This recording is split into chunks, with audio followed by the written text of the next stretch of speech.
il attaque de mille et une manières toutes ces personnes qui proclament le nom de Jésus.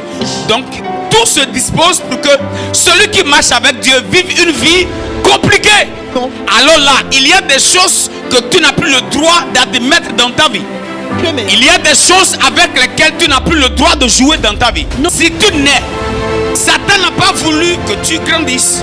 Si tu grandis, il n'a jamais voulu que tu aies une bonne santé. Il n'a pas voulu que tu étudies bien.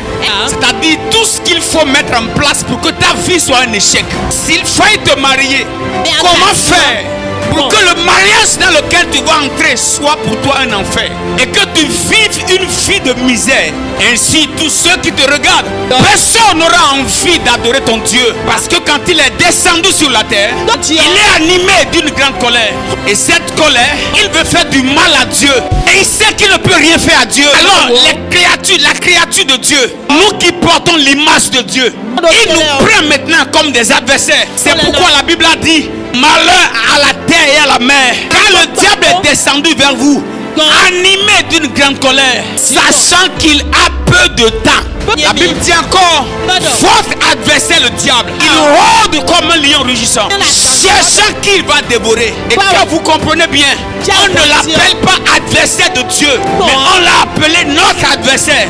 Il n'est pas l'adversaire de Dieu, parce que Dieu n'a pas d'adversaire. Dieu ne peut pas s'opposer à sa créature. Dieu ne peut pas se battre avec le diable. C'est pas possible. Voilà pourquoi lorsque Satan s'est soulevé contre Dieu, Dieu ne s'est même pas levé pour l'attaquer.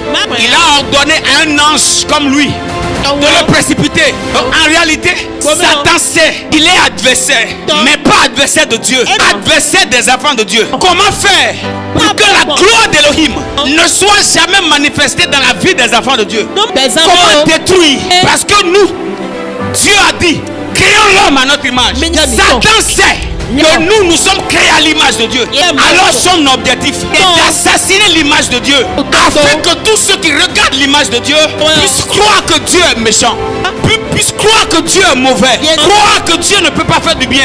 Voilà pourquoi la dynamique du monde des ténèbres, c'est de détruire la vie des enfants de Dieu, afin que nos vies ne reflètent pas la gloire de Dieu.